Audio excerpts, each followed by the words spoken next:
ওম নমঃ শিৱায় নমস্কাৰ বন্ধুসকল পুনৰ এটা গুৰুত্বপূৰ্ণ ভিডিঅ'লৈ স্বাগতম জনাইছোঁ মীন ৰাশি জাতক জাতিকাসকলে 2026 চনৰ বিশেষকৈ কোনকেইটা মাহত অলপ সাৱধান হৈ চলিব লাগিব কিছু ডাঙৰ বিপদৰ পৰা বিশেষকৈ আপোনালোকে বাচি চলিবলৈ হ'লে কেনে ধৰণৰ সাৱধানতা অৱলম্বন কৰিব লাগিব সকলোখিনি তথ্য আপোনালোকে আমাৰ এই গুৰুত্বপূৰ্ণ ভিডিঅ'টোৰ জৰিয়তে জানিব পাৰিব এই ৰাশিফল ভিডিঅ'টো হৈছে সম্পূৰ্ণ চন্দ্ৰমাৰ গতি আধাৰিত ৰাশিফল 2026 চনৰ বিশেষকৈ বাৰ্ষিক ৰাশিফল অনুসৰি আপোনালোকৰ বাবে এই বছৰটো প্ৰেম আৰু সম্প্ৰীতিৰ বছৰ কিন্তু কিছু ক্ষেত্ৰত অলপ সাৱধান হ'ব লাগিব আপোনালোকৰ সংগীৰ সৈতে আপোনালোকৰ সম্পৰ্কত বিশ্বাস আৰু স্বচ্ছতা আপোনালোকে বৃদ্ধি কৰিব লাগিব যদি আপুনি কোনো সম্পৰ্কৰ বিষয় নিশ্চিত নাছিল তেন্তে স্পষ্টতা ওলাই আহিব পাৰে পৰিয়ালৰ সৈতে সমন্বয় কথালে আপোনালোকৰ মনত শান্তি আহিব বুলি কৈছে এই বছৰটোত কৈছে যে আপোনালোকৰ যি আবেগ বিশেষকৈ অনুভূতি সেইখিনি আপোনালোকে কিছু ধ্যানত ৰাখিব লাগিব আপোনালোকৰ আবেগিক সুস্থতা শক্তিশালী কৰিবৰ বাবে চেষ্টা কৰিব লাগিব যদি আপুনি এটা পূৰ্ণতা অনুভৱ কৰিব বিচাৰে তেন্তে বছৰটোৰ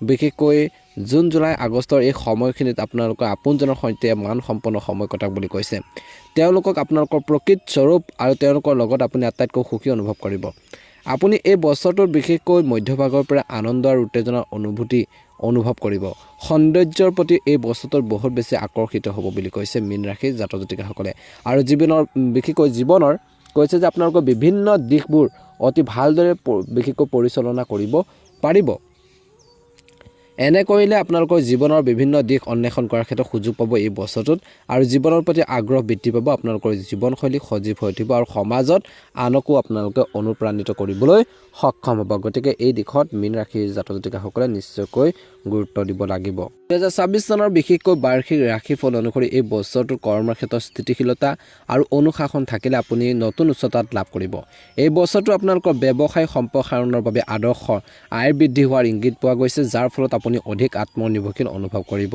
কিন্তু বছৰটো নৱেম্বৰ ডিচেম্বৰত কৰ্মৰ ক্ষেত্ৰত বিনিয়োগ কৰোঁতে সাৱধান হ'ব লাগিব কৰ্মৰ ক্ষেত্ৰত এই বছৰটোৰ সহকৰ্মীসকলৰ সৈতে আন্তৰিক সম্পৰ্ক বজাই ৰাখক ই আপোনালোকৰ অগ্ৰগতি ত্বৰান্বিত কৰিব কৰ্মৰ প্ৰতি গুৰুত্ব বজাই ৰাখক বুলি কৈছে এই বছৰটোত কৈছে যে সহকৰ্মীসকলৰ সৈতে ভাল আচৰণে কৰ্মৰ ক্ষেত্ৰত ভাল প্ৰদৰ্শন কৰাৰ ক্ষেত্ৰত সহায় কৰিব মীন ৰাশি বাৰ্ষিক ৰাশিফল অনুসৰি 2026 বৰ্ষৰ বিশেষকৈ এই বছৰটোত বিভিন্ন দিশত ভাল দেখা পোৱা গৈছে বহুত সুযোগ আহিব এই বছৰটোত ভাল অপৰচুনিটি আহিব সুযোগবোৰ হাতৰ পৰা যাবলৈ নিদিব নতুন আৰম্ভণি বছৰ বুলি কৈছে নতুন আপোনালোকৰ বাবে কাম কৰাৰ বছৰ বৃদ্ধিৰ সম্ভাৱনা আনকি প্ৰথম অৱস্থাত কঠিন যেন লগাৰ আপোনালোকৰ ডাঙৰ লক্ষ্যত উপনীত হোৱাৰ ক্ষেত্ৰত সম্ভাৱনা সহজ হৈ পৰিব বুলি কৈছে এই বছৰটোত কিন্তু কৈছে যে আপুনি আপোনালোকৰ ব্যৱসায়ৰ বাবে কিছুমান ডাঙৰ পৰিকল্পনাৰে কাম কৰিব পাৰিব বুলি কৈছে এই বছৰটো কিছুমান আপোনাৰ কামত যথেষ্ট পৰিমাণে সফল হ'ব আপোনালোকৰ আয় বৃদ্ধি পোৱাৰ সম্ভাৱনা আছে ইনকাম বাঢ়িব বুলি কৈছে যাৰ ফলত আপোনালোকৰ সন্তুষ্টিৰ যি মাত্ৰা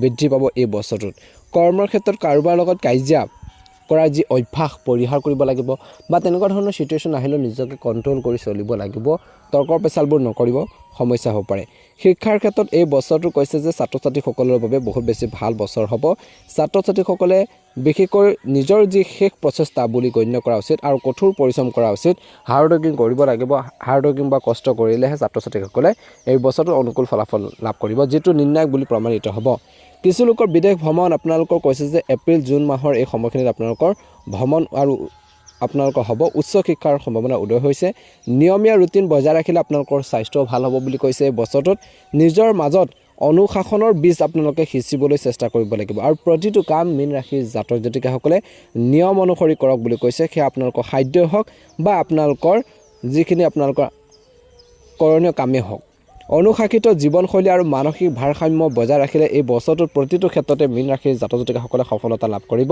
অপ্ৰয়োজনীয় খৰচ নিজকে পৰিহাৰ কৰিব লাগিব প্ৰতিটো মুহূৰ্ততে খৰচৰ ওপৰত বিশেষকৈ গুৰুত্ব দিব লাগিব বন্ধু বান্ধৱীকো একে কাম কৰিবলৈ বিশেষকৈ মীন ৰাশিৰ জাতক জাতিকাসকলে উৎসাহিত কৰিবলৈ সক্ষম হ'ব বুলি কৈছে এই বছৰটোত 26 বৰ্ষৰ ৰাশিফল অনুসৰি এই বছৰটোত কৈছে যে মীন ৰাশিৰ লোকসকলৰ বাবে এক গুৰুত্বপূৰ্ণ টাৰ্ণিং পইণ্ট হিচাপে প্ৰমাণিত হ'ব আগবাঢ়ি যোৱাৰ বাবে এটা সুন্দৰ বছৰ বুলি কৈছে বিশেষকৈ মে' মাহৰ পৰা আপোনালোকৰ কৈছে যে বহুত বেছি অনুকূল ফলাফল দেখিব এই বছৰটোত বৰ্তমান আপুনি শনি সতে দ্বিতীয় আৰু আটাইতকৈ প্ৰভাৱশালী পৰ্যায় মধ্যম পৰ্যায় মাজেৰে পাৰ হৈ গৈছে কিয়নো শনি আপোনালোকৰ ৰাশিত সংক্ৰমণ হৈ আছে এইবাৰ আপোনালোকৰ ধৈৰ্য পৰীক্ষা কৰিব আপোনালোকৰ প্ৰতিটো কামতে ধৈৰ্য বজাই ৰাখিব লাগিব আৰু ধৈৰ্য পৰীক্ষা কৰিব ধৈৰ্যৰ মতে কাম কৰিব লাগিব কিন্তু আতংকিত হোৱাৰ প্ৰয়োজন নাই ভয় নকৰিব যিকোনো কামতে কিয়নো আপোনালোকৰ ৰাশিৰ প্ৰভু বৃহস্পতি বিশেষকৈ বছৰৰ বেছিভাগ সময় আপোনালোকৰ পঞ্চম স্থানত বিশেষকৈ থাকিব, উচ্চ স্থানত ট্ৰেনজিট কৰিব। এই পদটোৱে আপোনালোকৰ বাবে ধানৰ কাম কৰিব বুলি কৈছে। স্বাস্থ্যৰ দৃষ্টিকোণৰ পৰা মীন ৰাশিৰ লোকসকলৰ বাবে এই বছৰটোত কৈছে যে আপোনালোকৰ শীৰ্ষ অগ্ৰাধিকাৰ হ'ব পাৰে। আপোনালোকৰ ৰাশিৰ ওপৰেৰে শনিৰ ট্ৰেনজিটৰ ফলত শাৰীৰিক কিছু অলসতা আৰু মানসিক কিছু গধুৰতা আহিব পাৰে এই বছৰটোত। বিশেষকৈ ভৰি আৰু বিশেষকৈ আপোনালোকৰ হাড়ৰ কিছু সমস্যা হ'ব পাৰে। শনিৰ প্ৰভাৱে আপোনালোকৰ ভৰি দুখন বিষ বা জঠৰতা বা আঘাতৰ সম্ভাৱনা বৃদ্ধি কৰিব পাৰে। গতিকে সাৱধানে গাড়ী চলাব লাগিব, সাৱধানে কাম কৰিব লাগিব বুলি কৈছে। এই বছৰটোত কৈছে যে কৰ্মসংস্থাপনত থকাসকলৰ বাবে আৰোহীত খনিয়ে নিশ্চিত কৰিব যে আপুনি কঠোৰ পৰিশ্ৰমৰ অবিহনে যে একো লাভ নকৰে। কঠোৰ পৰিশ্ৰম কৰিলেহে বা হাৰ্ড ৱৰ্কিং কৰিলেহে আপুনি সফল হ'ব পাৰে। গতিকে সেইখিনি আপোনালোকক ইংগিত দি থাকিব। কৰ্মৰ ক্ষেত্ৰত আপোনালোকৰ চিনিয়ৰসকলে আপোনালোকৰ পৰা কিবা এটা ভাল কামৰ আশা কৰিব। কিবা এটা যদি আপুনি কৰ্মৰ ক্ষেত্ৰত দিব পাৰে তাৰ পৰা বিশেষকৈ অৰ্থাৎ আপোনালোকৰ পৰা আশা কৰিব বুলি কৈছে। আপোনালোকৰ সৌভাগ্য লাভৰ ঘৰত বৃহস্পতি দিশটোৱে বিশেষকৈ জুলাইৰ পৰা অক্টোবৰৰ ভিতৰত মীন ৰাশিৰ লোকসকলৰ বাবে পদোন্নতিৰ সম্ভাৱনাৰ সৃষ্টি কৰিছে এই বছৰটোৰ এই সময়খিনিত।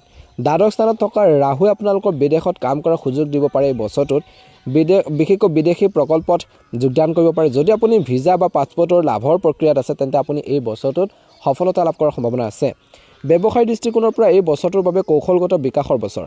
বৃহস্পতি উচ্চজনে আপোনালোকক নতুন ব্যৱসায়িক ধাৰণা দিব বুলি কৈছে। ষ্টক মাৰ্কেট, জল্পনা কল্পনা বজাৰত বিনিয়োগ কৰা সকলৰ বাবে এই বছৰটোত ভাগ্যৰ কথা হ'ব পাৰে। অৰ্থাৎ আপোনালোকৰ বাবে শুভ দেখা পোৱা গৈছে যদিহে আপুনি লাভৰ ওচৰত হাৰ নামানে। গতিকে কিছুমান ক্ষেত্ৰত লোভ বেছি নকৰিব। শিক্ষা, পৰামৰ্শ, শুন আৰু সৃষ্টিশীল লেখাৰ সৈতে জড়িত ব্যৱসায়ীসকলে প্ৰচণ্ড লাভ দেখিব এই বছৰটোত। এই বছৰটোত বিশেষকৈ আপোনালোকৰ বাবে কি আহিব আৰু কি যাব পৰিস্থিতি আপোনালোকে নিয়ন্ত্ৰণ ৰাখিব লাগিব। আয়ৰ কৈছে যে উচ্চ বৃহস্পতি গ্ৰহে আয়ৰ যি প্ৰভাৱিত কৰিব। পূৰ্বপুৰুষৰ সম্পত্তি বা পুৰণি বিনিয়োগৰ পৰা এই ৰাশিৰ জাতক জাতিকাসকলে অৰ্থাৎ মীন ৰাশিৰ জাতক জাতিকাসকলে যথেষ্ট লাভ দেখিব পাব পাৰে বুলি কৈছে। খৰচ, এতিয়া আহিছোঁ খৰচৰ ক্ষেত্ৰত। 12 নং ঘৰত ৰাহুৰ ট্ৰেনজিটৰ ফলত এই বছৰটোত অনিয়ন্ত্ৰিত খৰচ হ'ব পাৰে বুলি কৈছে। গতিকে ধ্যান ৰাখিব লাগিব। ধৰ্মীয় ভ্ৰমণ, চিকিৎসাৰ খৰচ বা আইনী বিবাদৰ বাবে আপুনি যথেষ্ট ধন খৰচ কৰিবলগীয়া হ'ব পাৰে বুলি কৈছে এই বছৰটোত। গতিকে সঞ্চয়ৰ ওপৰত গুৰুত্ব দিব লাগিব। এই বছৰত আপুনি এটা নিৰ্দিষ্ট বাজেট বনাই ৰাখিব লাগিব বুলি কৈছে আৰু দীৰ্ঘম্যাদী সঞ্চয়ৰ বাবে বিশেষকৈ সোণ বা ৰিয়েল ইষ্টেটত বিনিয়োগ কৰিব পাৰে বুলি কৈছে। পাৰিবাৰিক দৃষ্টিকোণৰ পৰা এই বছৰটো আপোনালোকৰ বাবে সুখৰ বছৰ হ'ব। সন্তানৰ বাবে অপেক্ষা কৰি থকা দম্পতীৰ বাবে এই বছৰটো বিশেষকৈ শুভ দেখা পোৱা গৈছে। ঐশ্বৰিক আশীৰ্বাদৰ দৰে পঞ্চম স্থানত বৃহস্পতিৰ অৱস্থানে সুন্দৰ আৰু বুদ্ধিমান সন্তানৰ সম্ভাৱনা আছে হোৱাৰ। ঘৰুৱাৰ পৰিৱেশটো ধৰ্মীয় অনুষ্ঠান বা ধৰ্মীয় সমাৱেশত ঘৰতে হোৱাৰ সম্ভাৱনা আছে। পিতৃ মাতৃ বা বয়োজ্যেষ্ঠসকলৰ লগত আপোনালোকৰ খুব ঘনিষ্ঠ আপোনালোকৰ সম্পৰ্ক হ'ব। প্ৰেম বা বৈবাহিক জীৱনৰ বাবে অন্যতম আপোনালোকৰ বুলি কৈছে। অবিবাহিতসকলৰ বাবে বৃহস্পতি উচ্চ স্থান আপোনালোকৰ প্ৰেম ঘৰত আপোনালোকৰ সন্তান শেষ হ'ব পাৰে। আধ্যাত্মিক আৰু মানসিকভাৱে আপোনালোকে বিশেষকৈ আপোনাক বুজি পোৱা সংগী আপোনালোকৰ জীৱনত প্ৰৱেশ কৰিব পাৰে, যি আপোনালোকৰ জীৱনলৈ ইতিবাচক পৰিৱৰ্তন আনিব। বিবাহৰ ক্ষেত্ৰত কেনেধৰণৰ পৰিৱৰ্তন ওলাইছে এই বছৰটোত। বিশেষকৈ প্ৰেমৰ সম্পৰ্ক বিবাহলৈ ৰূপান্তৰিত কৰাৰ বাবে এই বছৰটো উত্তম বছৰ বুলি কৈছে। আপুনি যদি প্ৰেমত পৰিছে বা আপোনালোকে যদি বিয়া বাৰুৰ কথা চিন্তা কৰিছে তেন্তে এই বছৰটো আগবাঢ়িব পাৰে। আপোনালোকৰ পৰিয়ালৰ পৰা সম্পূৰ্ণ সহায় লাভ কৰিব এই বছৰটোত। বিশেষকৈ বৈবাহিক জীৱনত কৈছে যে আপোনালোকৰ মধুৰতা বজাই ৰাখিবৰ বাবে চেষ্টা কৰিব। আপোনালোকৰ জীৱনসংগীৰ পৰামৰ্শ আপোনালোকৰ কেৰিয়াৰত সফলতা কঢ়িয়াই আনিব পাৰে। কিন্তু শনিৰ প্ৰভাৱৰ বাবে মাজে মাজে কিন্তু এই বছৰটোত জীৱনসংগীৰ সৈতে ভুল বুজাবুজি হ'ব পাৰে। তেওঁলোকৰ স্বাস্থ্য পাতিৰ ক্ষেত্ৰত আপোনালোকে গুৰুত্ব দি চলিব লাগিব। মীন ৰাশিৰ জাতক জাতিকাসকলে নিশ্চয়কৈ অনুকূল ফলাফল দেখিবলৈ সক্ষম হ'ব। আপোনালোকৰ সকলোৰে 2026 বৰ্ষটো ভালদৰে পাৰ হওক। আপোনালোকৰ সুস্বাস্থ্য কামনা কৰিছোঁ। মনৰ ইচ্ছাবোৰ পূৰণ হওক। ভাল লাগিলে লাইক এটা কৰি দিব, ভিডিঅ'টো পাৰিলে শ্বেয়াৰ কৰি দিব, কমেণ্ট বক্সত ওম নমঃ শিৱায় লিখি দিব। আপোনালোকৰ সুস্বাস্থ্য কামনা কৰিছোঁ। ধন্যবাদ। ওম নমঃ শিৱায়। জয় শ্ৰীকৃষ্ণ।